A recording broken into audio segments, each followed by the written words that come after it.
I mean, you can. It's just a full trade. Oh shit! That you're All right. I right. could have done that. Okay. So I'm gonna put down another forest, and I'm gonna spend 2 for the Combine Guild Mage. Nice. And yeah, with that, I will end. You're not going to attack, huh? Oh, come on. What's the matter? We're not going to bite. Hard. Well, I need to keep my Biomancer's Familiar alive for interesting plays, Mr. Cloud. All right, let us commence something wild and spectacular. Paying 3 for the Theater of Horrors. Ooh. And then, because this ability does not apply for the rest of this turn, I'm going to decide whether I'm going to attack you this turn. No, I am not going to attack you this turn. End turn. Okay, then. So, to bring us up to speed here on the program itinerary, the Theater of Horror has, at the beginning of my upkeep, I exile the top card of my deck. During my turn, as long as an opponent has lost life, I can play lands and cast spells from any cards that are exiled by the theater. I'm thinking. And it also has, Yeah, I can pay 4 to deal 1 damage to target opponent or planeswalker. Yes. All right, I'm going to spend 4 in order to cast the Prime Speaker Vanifar. This one again. And I think. Yeah, I'm going to attack with my Combine Guild Mage. Attacking with the Guild Mage, huh? And you're tapped out. I'm going to accept that 2 damage. Okay. And I will end. Okay. All right. Now it's time for the theater. Theater is going to exile the top card of my deck. It was a Skewer the Critics. Wonderful. Okay. I love Skewer the Critics. Easily one of the most powerful of the spectacle cards in this set.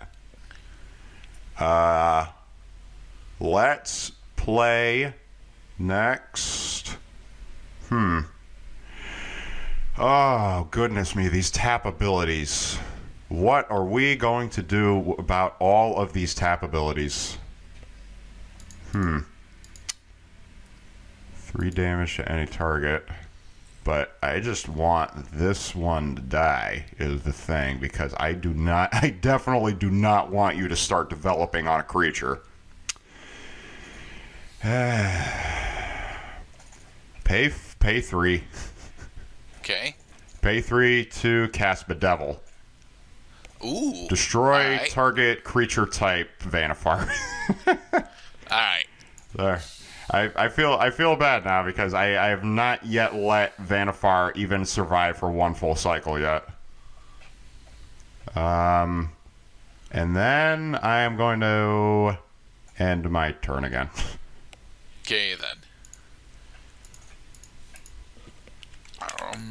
Okay. I'm going to put down an island. I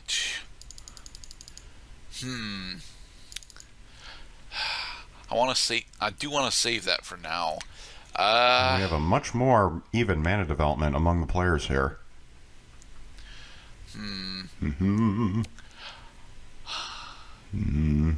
Unfortunately, I cannot do the thing. Which means I should probably not save that, but I do want to save that.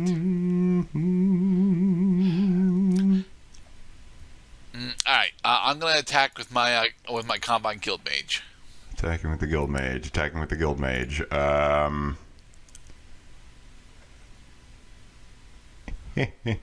Yeah, I'll take the hit. Okay. It's too early for me to start doing some fancy shit like that. I just want to keep my one creature right now. Oh, upkeep time. Theater is going to exile Judith. Judith. The very same character you could see in the artwork for the Theater of Horrors. Excellent. So now all I have to do is just touch your life points and I can cast Judith from exile, huh? Yes. Well, that's that's exactly why I am going to, after making my land play during my man phase, I'm going to swing at you with the Footlight Fiend. I really want to be able to trigger that later, so unfortunately I'm going to take that. Okay. Let's go to the second main phase. I'll pay a black, a red, and another black to cast a Judith from exile. Trying to think. You know what? No, wait. That doesn't. This isn't Yu-Gi-Oh. That doesn't do that thing. So. Okay. Well, what does Magic facilitate for your options right now, Mr. Gerdat? All right. I have an option. It's not worth it. Okay. So I'm going to decline using my option. Okay. You're going to do nothing. Okay. So now Judith is on the field. Other creatures I control get +1/+0. Mm-hmm. Boom. Now I have a 2/1 Footlight Fiend. Whenever another non-token creature I control dies, especially by suicidal charge, Judith will deal 1 damage to any target. Something of a theme with this set so far. Ooh. Do I do this or I do that? Or do I do that? Let's pay 2. I think the move is to put a Cult Guild Mage down because I can't attack this turn. For the rest of this turn anyway. And then I'm going to end my turn.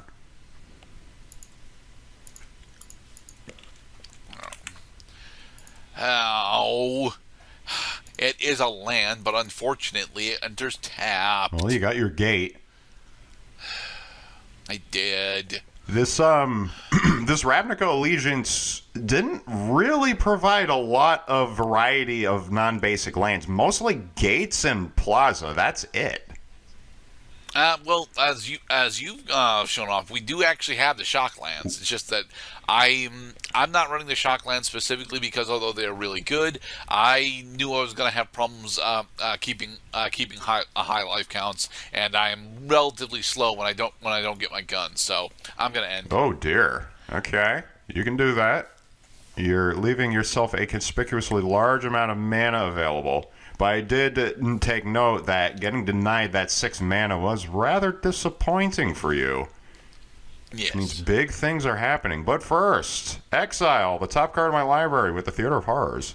It was another Theater of Horrors. And you know what? It is true. The theater stack. That's why I put lots of them in the deck.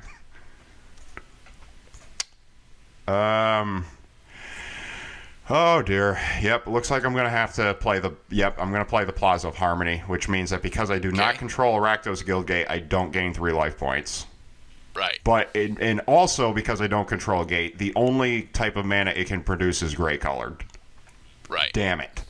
Now to business. How do I touch your life points so that I can exploit my opportunities here? Because I currently have 2 cards in exile that I can cast as long as you've lost life points this turn. I could just... You know what? I think I just got to start attacking your life points directly because you have a 3-point lead right now. We don't like that in Rakdos. Pay 2 to cast the Fireblade Artist. Okay. Who has haste and gains a power because of Judith. Next. Let's go into combat. I'm going to swing you with everybody except for Judith. Okay. That's 8 damage. Yeah, I'm going to take all of that. Taking 8. Okay. Lots of life point damage dealt. End combat. Main phase 2. Pay a black. Cast another Footlight Fiend. Okay. Pay 3. Because I met the Theater of Horrors, I'm going to play the other Theater of Horrors that was exiled onto the battlefield and end my turn. Okay, then.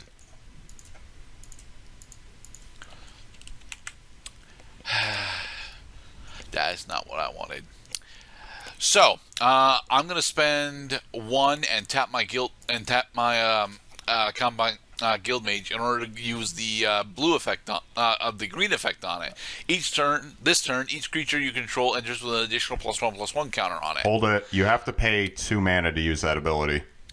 Doesn't my Biomancer's Familiar allow me to have a discount on that?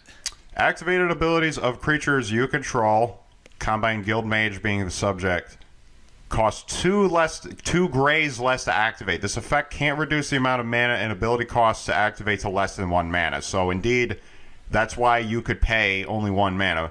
Now you said you wanted to use the green ability? Yes. Okay, so you got to pay a green mana in order to do that. Thank you. Okay, you're all set. I paid a green mana for that. Thank you, Mr. Gerdat. All right, so I will spend 3 in order to cast the Gatebreaker Ram. Ooh, Gatebreaker. So he comes in with a 1/1 counter on it, and he is natively a 3/3 thanks to the fact that I control Simic Guildgate. And you also get another plus. Oh, right. +1 plus. Okay, so he's a 4/4. Yeah, he is a 4/4 right now. I think it's. I don't control 2 gates, sadly, so he does not have trample.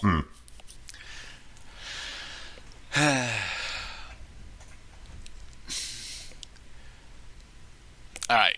With that, I'm going to end. I see. I was going to say, at the risk of interrupting my colleague, Mr. Gerdat, that I think it's great to have abilities that allow you to like get more bang for your buck when you make a play as quiet as playing a guild gate, because the guild gates all enter the battlefield tapped. So abilities like Gatebreaker Ram allow you to at least get something while you wait for your gate to untap. Beginning of upkeep, each of the Theater of Horrors I have on the battlefield are going to exile the top card of my library. It's a Cult Guild Mage and a Swamp. You haven't lost life points yet this turn. I also didn't untap any of my shit yet. Hang on. Okay, now I've untapped my shit. What the fuck is this? Well, that's flippin' convenient right there. Yeah, let's do that. Pay 2 blacks and 2 reds. Okay. I'm going to cast the Rakdos Firewheeler. Ooh, alright. Alright, and this spectacular man is going to do the following. When it enters the battlefield, and it is a 5/3 creature, because of Judith, deal 2 damage to you, target opponent, and then deal 2 damage to up to 1 target Biomancer's Familiar. Alright, in response, I'm going to spend 2 in order to cast... Repudiate? Yes, Repudiate. Counter target activated or triggered ability. Okay. So, what happens when you counter an ability? Because my guy's on the battlefield right now. So, he still enters just fine. It's just that the ability doesn't actually, do anything. The ability is now fizzled. Got you. Yes. And fizzled, and because it was only triggered when he entered the battlefield, he will continue to be on the battlefield, is what you're saying? Yeah. Are you sure you don't want to look this up? I am very sure I don't want to look this up. I love looking things up. Okay. All right. Well, I guess I'll just take your word for it then. Okay. So, being that you have not taken any damage yet this turn, I haven't met my Theater of Horrors thing yet. And I also tied up all my red mana, meaning that I can't ping you with the Cult Guild Mage. I also forgot to do something very important, which was to check to see if I would like to sacrifice a creature to the Fireblade Artist, because he also triggers at the beginning of the upkeep. That is a may, however, so I'm going to have determined that I declined to sacrifice a creature to the Fireblade Artist. Because the only thing you'd want to sacrifice right now would be a Footlight Fiend anyway. Pretty much, yeah. I'm going to swing at you with lots of dudes. Basically, everybody except for Judith and the Firewheeler. Let's see here. That's 4, so that's 10 damage in total. Okay, and I'm going to block the Fireblade Artist with the Gatebreaker Ram and the Cult Guild Mage with the Biomancer Familiar. Interesting. Okay, let's resolve the damage now that blockers are declared. I don't. For the sake of playing a game of Cockatrice, I kind of like having these arrows up so at least I could see the designations. So I'm going to leave it on the blocking step. We are going to the damage step now. No, I'm not going to play any other abilities. Okay. So you took 4 damage from the unblocked creature, so you're down to 7. Gatebreaker Ram lives. Fireblade Artist dies. When Fireblade Artist dies, Judith deals 1 damage to you directly. Cult Guild Mage and Biomancer's Familiar both are going to die in the battle. Yep. And then, because another non-token creature I control died, you take another damage from Judith. Yep. Second main phase. I'm going to play a land from exile because it was exiled by the Theater of Horrors, the Swamp. Yep. And then, can I cast any spells? Yeah, you can cast another Cold Guild Mage. I can't because I don't have red mana right now. Oh, I'm damn. going to end my turn. Okay.